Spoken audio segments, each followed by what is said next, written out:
Hello, my name is Zach Dunlap. Today we'll be going over a risk and reliability analysis of the Mars Exploration Rover opportunity. Today covers the basic overview of elements built up in this system, both the rover and its supporting infrastructure, that will be further analyzed in later work. As some initial background, Opportunity is one of two of the Mars exploration rovers to land on Mars in January of 2004. Both rovers, both Opportunity and its sister Spirit, received several mission extensions beyond their original 90-day mission.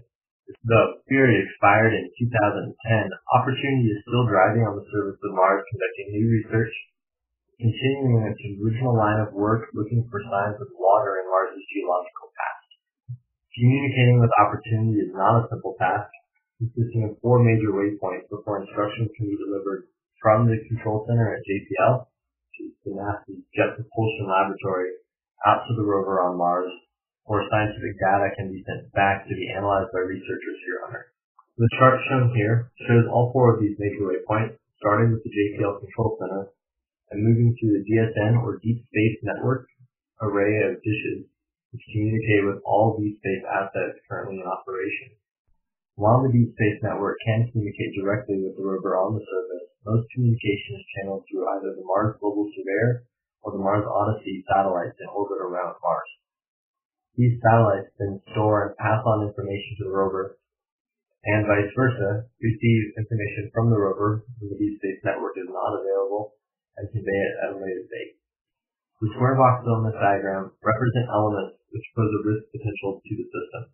These include Earth-based communications between the control center and the Deep Space Network, as well as planetary orientation between all of the major communication points between Earth and Mars. Narrowing our focus first to the JPL Control Center, we see that there are several dependencies within this subsystem. We first look at the human operators who maintain contact with the rover, sending commands and receiving scientific data before passing it on to researchers. These operators rely on a control center containing a custom suite of hardware and software which is used to interpret human commands into readable instructions and pass it on to the Deep Space Network. The Deep Space Network consists of 3 stations located in California, Spain, and Australia, which roughly cover 1/3 of the sky each, allowing communication to be held in any direction at any given time. Each station represents its own complex system, where incoming communication is channeled and routed through station controls by the station operators, passed on to disks and antennas where it is conveyed to its proper destination throughout the solar system. In our case, that destination is one of 2 satellites in orbit around Mars, each with its own sub-complex system and own operational support structure, also routed through the Deep Space Network through independent control centers. These satellites take in information through long-range antennae and dishes from the Deep Space Network, storing it and processing it on onboard banks before passing on through shortwave antennas to the rover on the surface of Mars. These satellites also have several unique dependencies, such as their orientation, orbital path, and flight horizons, which affect how well they can see both the Deep Space Network and the rover on the ground. The heavy reliance of solar power stored in onboard batteries also poses a significant risk to this system, as this power is required to not only run the satellite's communication systems, but also its control structure and orientation. Once the communication has reached the rover, a whole new set of problems occurs. Upon receiving instructions from its short-range or long-range communication systems, the rover must interpret the instructions into usable commands, which it follows to execute the necessary scientific commands to accomplish its current mission.